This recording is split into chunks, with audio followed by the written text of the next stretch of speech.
मोहतरम बुजुर्ग सरपरस्त मंजूर अहमद अंसारी साहब, आज के इस प्रोग्राम के कन्वीनर और हमारे माइनॉरिटी डिपार्टमेंट के नेशनल वाइस चेयरमैन अनवार अंसारी साहब, सईद अंसारी साहब, हमारे बड़े भाई और लोकसभा पूर्णिया के सांसद पप्पू यादव जी, आपके लोकप्रिय प्रत्याशी सुरेश कुमार बैठा जी, आपके लोकप्रिय विधायक राजेश कच्छप जी, सईद अंसारी जी, हमारे माइनॉरिटी डिपार्टमेंट के स्टेट चेयरमैन मंजूर अंसारी साहब, हुसैन खान साहब, अख्तर अली साहब, जैतून जी और बाकी कांग्रेस पार्टी के जो भी जिम्मेदारान यहाँ पे बैठे हैं, मैं सबका खैर मकदम करता हूँ, स्वागत करता हूँ।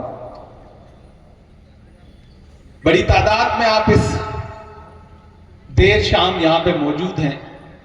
कांके और खिजरी विधानसभाओं के दोनों प्रत्याशी आपके सामने बैठे हैं। मैं 10 मिनट आपके सामने गुफ्तगू करने के लिए खड़ा हूं।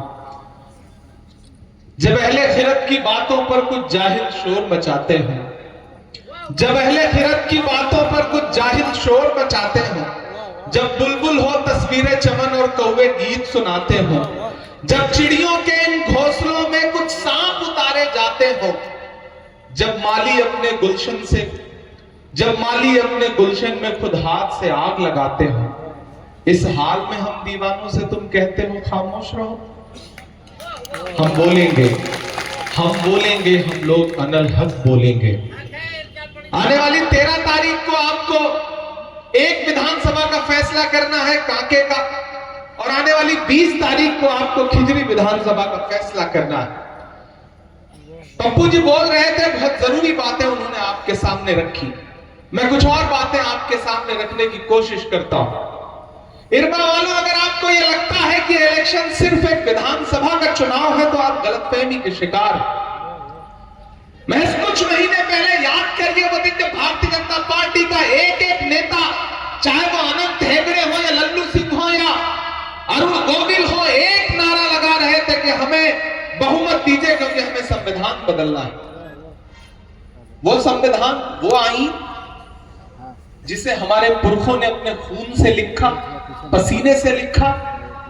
मैं अब्दुल रज्जाक साहब की सरजमीन पे खड़ा हूं। उन्होंने इस सरजमीन को अपने खून पसीने से सींचा है। इन दीवारों में उनका खून पसीना शामिल है। मैं इस सरजमीन पे खड़ा हूं। वो संविधान जिसे महात्मा गांधी जी ने, डॉक्टर बाबा साहब अंबेडकर ने, मौलाना आजाद साहब ने, पंडित नेहरू ने इस मुल्क को दिया, भाजपा उस संविधान को खत्म करना चाहती है। ये तो भला हो हिंदुस्तान की आवाम का, जिस आवाम ने 400 पार के नारे से उनको ला करके 240 पे पटका। उसका परिणाम यह हुआ कि उन्हें 2 बैसाखियां लेनी पड़ी, एक चंद्रबाबू की बैसाखी, एक नीतीश बाबू की बैसाखी। एक भी बैसाखी अटकी, मोदी जी की सांस अटकी। ये आवाम की ताकत है, क्योंकि आपने एक बड़ी लड़ाई लड़ी, बड़े मकसद के साथ लड़ी। आपने छोटी छोटी चीजें नजरअंदाज कर दी। अब फिर आपके सामने झारखंड और महाराष्ट्र, 2 स्टेट के चुनाव। मैं दोनों राज्यों में चुनाव प्रचार कर रहा हूं, आवाम के बीच जा रहा हूं। आज दिन में पांकी से लेकर के, मांडर से लेकर के फिर यहां पहुंचा हूं। कल महगामा रहूंगा, जरमुंडी रहूंगा, उसके बाद फिर मांडू में रहूंगा, फिर महाराष्ट्र चला जाऊंगा। हर दिन मुसलसल अपनी नींद कुर्बान करके, पप्पू भाई हो, हम हो, राहुल जी हो, हेमंत जी हो, कल्पना जी हो, लगातार आवाम के बीच जा रहे हैं। सिर्फ उन्हें बेदार कर रहे हैं, उन्हें आगाह कर रहे हैं कि झारखंड में जो नफरत की खेती करने की कोशिश भाजपा कर रही है, वो बहुत खतरनाक खेल है और उस खेल को आपको समझना पड़ेगा। झारखंड को दिल्ली में बैठा हुआ हाकिम अपने रिमोट कंट्रोल से चलाना चाहता है। वो चाहता है कि झारखंड की जो संपदा है, यहाँ की जो खनिज है, यहाँ की जो माइनिंग है, उसको अबानी और अडानी को सौंप दिया जाए और झारखंड की आवाम आवाज न उठाए। याद करिए कि किस तरह आपके लोकप्रिय मुख्यमंत्री को भाजपा ने उठा करके जेल की सलाखों के पीछे डाल दिया। कई महीने तक जमानत नहीं हुई, और जब जमानत हुई तो कोर्ट ने कहा कि ये तो बिना कारण के जेल भेजा गया। बताइए हेमंत सोरेन के वो 5 महीने कौन लौटा सकता है जो जेल की सलाखों के पीछे गुजरे। जब एक मुख्यमंत्री का ये हाल करते हैं तो सोचिए आवाम के साथ कैसा सुलूक करेंगे ये आने वाले दिनों में, अगर झारखंड इनके हाथों में चला गया तो। और वो असम से एक मुख्यमंत्री महोदय आए हैं, बता रहे घुसपैठ घुसपैठ घुसपैठ। मेरे हाथ में, मैं आजकल झारखंड में नक्शा लेके घूम रहा हूं और यहां मीडिया के भी साथी मौजूद हैं। ये मेरे हाथ में नक्शा है भारत का। मैं चैलेंज करता हूं हेमंत विश्व शर्मा को और अमित शाह जी को कि आए भारत का नक्शा देख ले और इस नक्शे में झारखंड देख ले और बताएं कि ये जो झारखंड की सीमा है वो किस देश से जाके लगती है और इसमें घुसपैठ कैसे हो सकती है। जब किसी देश में दूसरे देश से जाके इसकी सीमा लगती ही नहीं है तो किसी दूसरे देश से घुसपैठ कैसे हो सकती है। ये झूठे लोग हैं, ये धोखेबाज लोग हैं। ये यहां झारखंड में खड़े होकर के भी यही बात करेंगे और जब महाराष्ट्र जाएंगे तो वहां भी यही राग अलापेंगे, क्योंकि इनके पास मुद्दे नहीं है। जितने मुद्दे थे उस पर ये बेनकाब हो चुके हैं। इन्होंने नारा लगाया था बेटी बचाओ बेटी पढ़ाओ। याद करो वो दिन इरबा वालों के हाथरस में जब एक दलित बिटिया के साथ बलात्कार हुआ और रात के 2 बजे उसकी लाश जला दी गई इसलिए ताकि सबूत मिटाए जा सके। याद करो वो दिन कि जब पहलवान बेटियां, ओलंपिक मेडल लाने वाली बेटियां जंतर मंतर पर अपना हक मांग रही थी तो उनको दिल्ली पुलिस ने किस तरह घसीटा था। याद करो वो दिन कि जब देश का प्रधानमंत्री लाल किले की प्राचीर पर 15 अगस्त को खड़ा होकर के खवातीन के लिए, महिलाओं के लिए सशक्तिकरण के भाषण दे रहा था तो उसके महज 2 घंटे बाद गुजरात में बिल्किस बानो के बलात्कारी जो सजा काट रहे थे, न सिर्फ उनको छोड़ा गया बल्कि उनकी फूल मालाओं से उनका स्वागत किया गया। ये हैं इनके नारे, ये बेनकाब हो चुके हैं। ऐसे में एक नया नारा लेकर के आए हैं। एक तरफ इनके नारे हैं कटोगे बटोगे, मंगलसूत्र छीन लेंगे, भैंस खोल ले जाएंगे, ढहा देंगे, उल्टा लटका देंगे, और एक तरफ हमारे नारे क्या हैं, आइए नफरत के बाजार में मोहब्बत की दुकान खोलते हैं। ये लड़ाई नफरत और मोहब्बत के बीच में है। सदियों से ये लड़ाई चली आ रही है। इस बार इस लड़ाई के अगुआ राहुल गांधी है, हेमंत सोरेन है, लालू यादव है, तेजस्वी जी है, पप्पू जी है, इमरान प्रतापगढ़ी है, और एक तरफ कौन लोग खड़े हैं जिनकी एक भाषा है, नफरत की भाषा। याद करिए, मैं इरबा में खड़ा होकर के आपसे एक बहुत जरूरी बात कहना चाहता हूं साथियों। याद करिए वो दिन कि आज से कुछ साल पहले जब मुल्क में नफरत अपने आसमान पर थी, 7वें आसमान पे एक शख्स उठा दिल्ली में और उसने कहा कि मैं नफरत खत्म करने के लिए कन्याकुमारी से कश्मीर तक 4000 किलोमीटर पैदल चलूंगा, अपने पैर के छालों की परवाह नहीं करूंगा। मैं चला हूं उस इंसान के साथ, मेरे पैर के छाले इस बात के गवाह हैं कि हमने देखा है राहुल गांधी को कन्याकुमारी से कश्मीर तक चलते हुए। मैं उनके साथ चल रहा था, मीडिया के साथ ही मुझसे कहते थे कि इमरान साहब आप तो शायर हैं, सियासतदान बाद में हैं, आप राहुल गांधी के साथ चल रहे हैं, आप क्या कहेंगे। तब मैं कह देता था कि जो हर जालिम से टकराएगी वो आंधी बनाऊंगा, जो हर जालिम से टकराएगी वो आंधी बनाऊंगा, नए अंग्रेज आए हैं नया गांधी बनाऊंगा। मैं चला हूं उस इंसान के साथ। इरबा वालों, आप तो इस बात पर ईमान रखते हो ना कि मजदूर का पसीना सूखने से पहले उसकी मजदूरी उसे दे दी जाए, रखते हो ना इस बात पर ईमान। हमारे बुजुर्गों का कौल है ये, मैं रखता हूं इस बात पर ईमान के मजदूर का पसीना सूखने से पहले उसकी मजदूरी उसे दे देनी चाहिए। अभी ना तो राहुल गांधी के पैर के छाले सूखे हैं, ना उनके माथे का बहता हुआ पसीना सूखा है। मैं आज यहां इरबा में खड़ा होकर के आपसे राहुल गांधी की मजदूरी मांगने के लिए आया, और वो मजदूरी जानते हैं क्या है। राहुल गांधी ने अपना नुमाइंदा बना करके राजेश कच्छाप जी को, सुरेश बैठा जी को आपके बीच में भेजा है। इन्हें एक एक वोट दे करके 13 तारीख को और 20 तारीख को इस प्रदेश की असेंबली में पहुंचाइए। लड़ाई सिर्फ विधायक बनाने की नहीं है, लड़ाई झारखंड को नफरत वाली ताकतों से बचाने की है। अगर छोटी छोटी नाराजगी भी हो तो उसे नजरअंदाज करिए, क्योंकि जब लड़ाई बड़ी होती है तो छोटे छोटे मफाद और छोटी छोटी शिकायतें नहीं देखी जाती हैं। इसलिए मैं अपने बुजुर्गों से, नौजवान साथियों से, माओं से, बहनों से सबसे गुजारिश कर रहा हूं कि कांग्रेस की जो गारंटी है वो आपके सामने है। कांग्रेस की गारंटी मैया सम्मान योजना है, हेल्थ बीमा है, नौजवानों के लिए भत्ता है, 24 जिलों में 24 इंजीनियरिंग कॉलेज है, मेडिकल कॉलेज है, प्रखंड में डिग्री कॉलेज है। यह है हमारी गारंटी। और भाजपा की गारंटी क्या है? उल्टा लटका देंगे, ढहा देंगे, काटेंगे, बांटेंगे। वो कहेंगे कि बटोगे तो कटोगे, आप कहो भैया जुड़ेंगे तो जीतेंगे, बढ़ेंगे तो आगे बढ़ेंगे। एक पॉजिटिव अप्रोच के साथ हमें आगे बढ़ना है। और झारखंड वालों, मैं झारखंड की आवाम से कह रहा हूं कि आज 7 जगह पर इनकम टैक्स की रेड पड़ी। मैं सुबह हेलीकॉप्टर पकड़ने के लिए एयरपोर्ट जा रहा था तो वहां मीडिया के साथी आए, उन्होंने कहा इमरान साहब 7 जगह इनकम टैक्स की रेड पड़ी है आप झारखंड में, मुख्यमंत्री के सलाहकार के यहां भी, इनके यहां, उनके यहां, आप क्या कहेंगे? मैंने कहा यह सबसे सटीक सर्वे है इस चुनाव का। भाजपा हार रही है, भाजपा को पता चल गया है, इसलिए उन्होंने एजेंसियों को उतार दिया है, इनकम टैक्स को उतार दिया है कि जाओ और छापा मारो।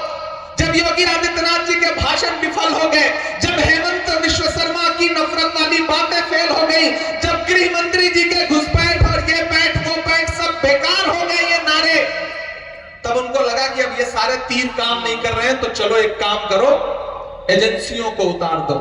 अभी इनकम टैक्स वाले आए हैं, हो सकता है चुनाव की तारीख नजदीक आते आते ईडी वाले भी आ जाएं, सीबीआई वाले भी आ जाएं, लेकिन झारखंड ने मन बना लिया है। झारखंड अपने लोकप्रिय मुख्यमंत्री आदिवासी समाज के उस बेटे के अपमान का बदला लेना चाहता है, हेमंत सोरेन के अपमान का बदला लेना चाहता है। वो रातें जो हेमंत सोरेन की जेल के सलाखों के पीछे गुजरी हैं, उन रातों का हिसाब लेना चाहता है झारखंड। और वो हिसाब ये होगा कि भारतीय जनता पार्टी को एक एक वोट के लिए तरसा दीजिए। क्या हिंदू, क्या मुसलमान, क्या सिख, क्या ईसाई, क्या दलित भाई, क्या आदिवासी, क्या पिछड़ा, अपने घरों से निकलिए। आज से इस चुनाव को हेमंत सोरेन बन के लड़िए, राहुल गांधी बन के लड़िए, इमरान प्रतापगढ़ी बन के लड़िए, पप्पू यादव बन के लड़िए, राजेश कच्छप बन के लड़िए, सुरेश बैठा बन के लड़िए। इस लड़ाई को अपनी लड़ाई मान के चलिए, क्योंकि नफरत वाली ताकतों के पास बड़ा तंत्र है, वो साम दाम दंड भेद सब इस्तेमाल करना जानते हैं। इसलिए मैं आपसे अपील करूंगा कि होशियार भी रहना है, समझदार भी रहना है, और एक एक वोट लेकर के घरों से बाहर निकलना है। और कांग्रेस पार्टी के गठबंधन के जितने भी प्रत्याशी हैं उनको वोट देना है। मैं वक्त बहुत कम है, बहुत लंबी तकरीर आपके सामने नहीं करना चाहता हूं। सबसे पहले तो मैं अनवर साहब को मुबारकबाद दूंगा इस बात के लिए। आइए राजेश भाई, देखिए दोनों चेहरे आपके अपने हैं, जाने पहचाने हैं, इनका ना तो तारुफ कराने की जरूरत है, ना इनके बारे में बहुत कुछ बताने की जरूरत है।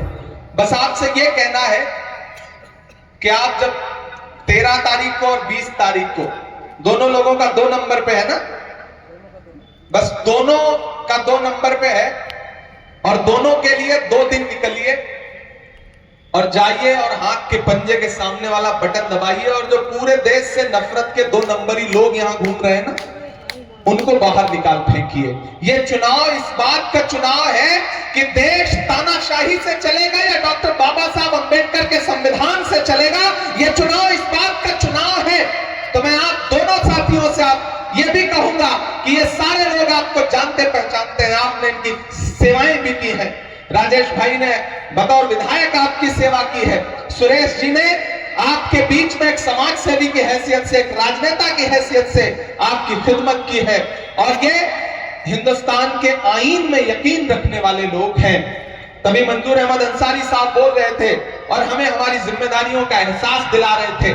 मैं आपको यकीन दिलाता हूं मंजूर अंसारी साहब, आप हमारे बुजुर्ग हैं, मैं आपके बेटे की तरह हूं। मैं एक बेटा आपको यकीन दिलाता है कि आने वाले दिनों में हिंदुस्तान के आईन को लागू करवाने के लिए किसी भी सूबे में जहां हमारी भी सरकार है, वहां जरूरत पड़ेगी तो अपनी सरकार से भी लड़ेंगे, और लड़ करके जो हाशिए पर मौजूद लोग हैं उनके हक और हुकूक की लड़ाई में पीछे नहीं खड़े होंगे। लेकिन ये मुश्किल वक्त है। घर सजाने का तसव्वुर तो बहुत बात का है, पहले ये तय हो कि इस घर को बचाएं कैसे। घर बचाने का मसला है। एक तरफ नफरत वाले आए हैं पूरा तंत्र लेकर के, और एक तरफ हम मोहब्बत के लोग हैं, हमारे दामन में मोहब्बत के अलावा कुछ भी नहीं है। इसलिए मैं आपसे गुजारिश कर रहा हूं, मैं पूरे सूबे में जा रहा हूं, मैं आपको यकीन दिलाता हूं इरबा वालों, मैं जहां भी गया, जिस कोने में भी गया, माहौल बहुत शानदार है। ये मीडिया में कोई भी झूठा नैरेटिव बनाने की कोशिश करे, इनके झांसे में मत आना, इन धोखेबाजों के झांसे में मत आना। झारखंड में गठबंधन की सरकार बनने जा रही है और हेमंत सोरेन फिर से मुख्यमंत्री बनने जा रहे हैं, इसमें कोई दो राय नहीं है।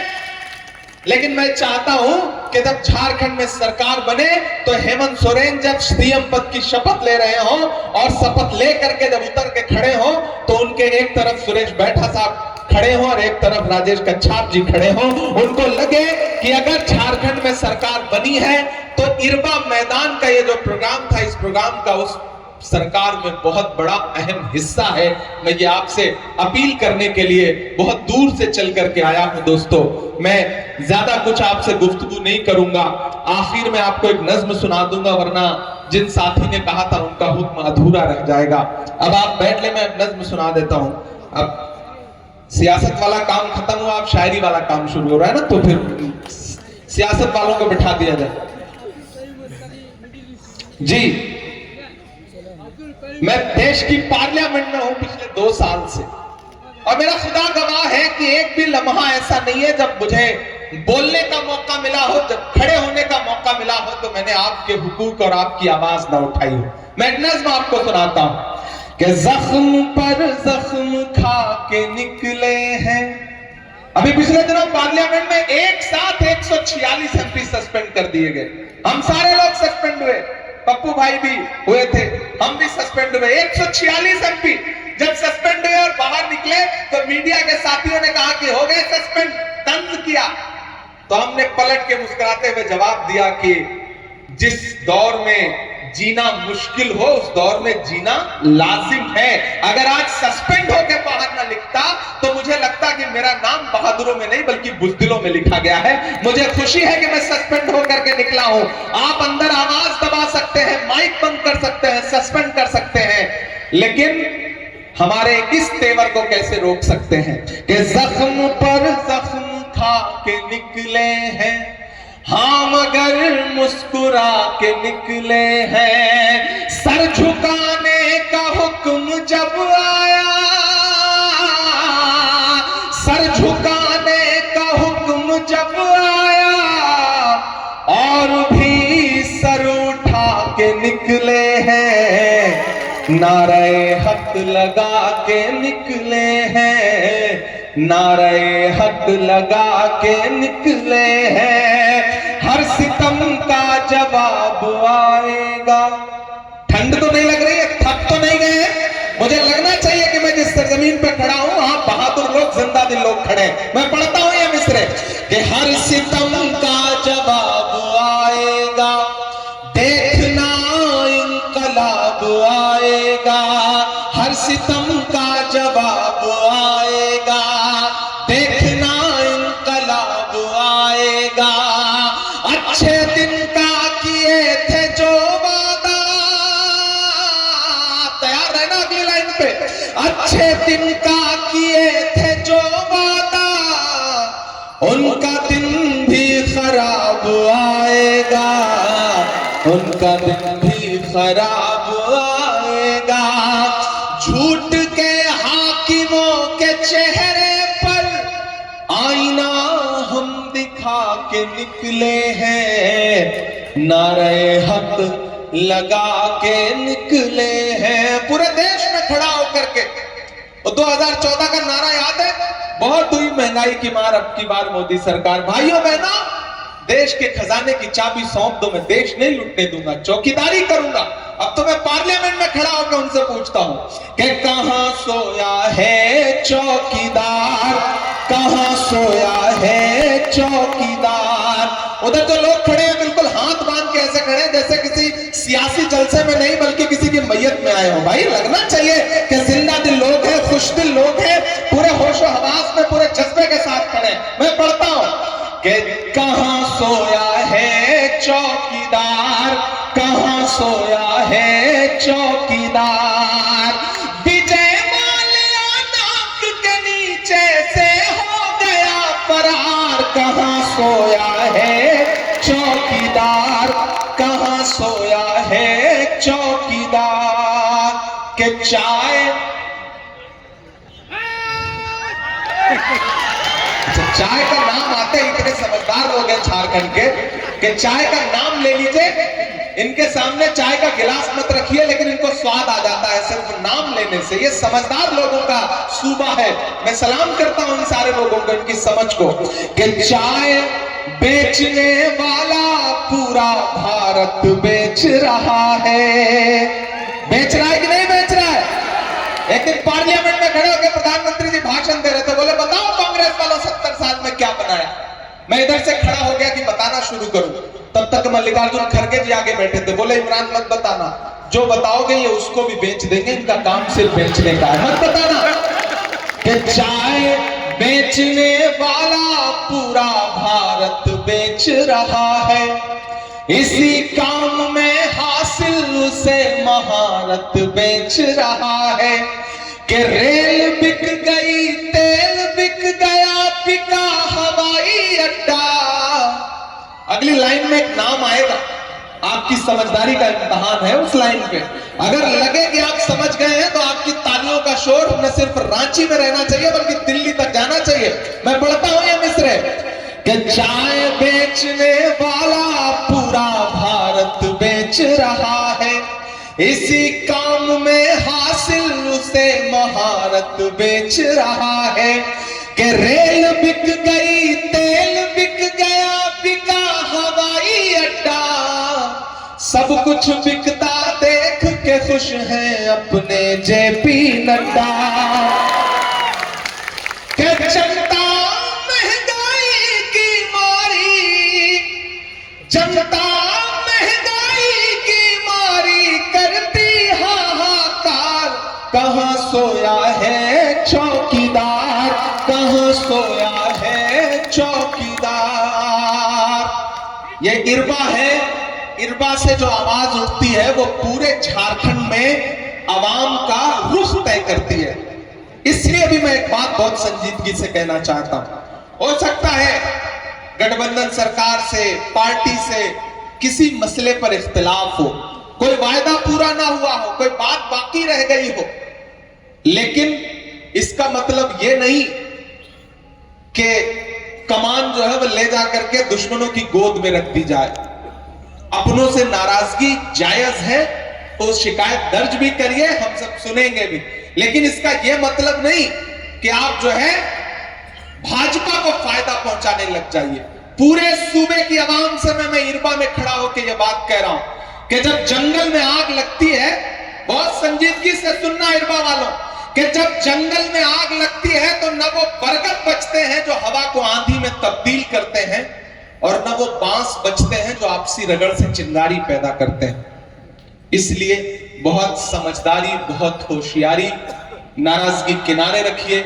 लड़ाई बहुत बड़ी है, बड़ी लड़ाई में अगर आप कहीं कोई नाराज होकर के कैंडिडेट खड़ा हो गया है, कहीं कोई ये कह रहा है कि नहीं हम तो नाराज हैं, सबक सिखा देंगे, ये सबक सिखाने का और एक्सपेरिमेंट करने का वक्त नहीं है, बल्कि जो आईन को पामाल करना चाहते हैं उनको सबक सिखाने का वक्त है। तैयार रहिए। 13 तारीख को, 20 तारीख को पूरे सूबे के लिए मेरा ये संदेशा है कि एकजुट होकर के, मुत्तहिद होकर के गठबंधन के प्रत्याशियों को वोट करिए, और खास तौर से राजेश जी के लिए, सुरेश जी के लिए वोट करिए। ये आपकी खिदमत करेंगे। एक बार फिर से आप सारे लोगों का बहुत शुक्रिया। 23 नवंबर को रिजल्ट आएगा, मेरी नजरें दोनों असेंबली पे रहेंगी। आप इन्हें जिता के असेंबली भेजिए, मैं फिर आपका शुक्रिया अदा करने के लिए आऊंगा। बहुत शुक्रिया, बहुत बहुत।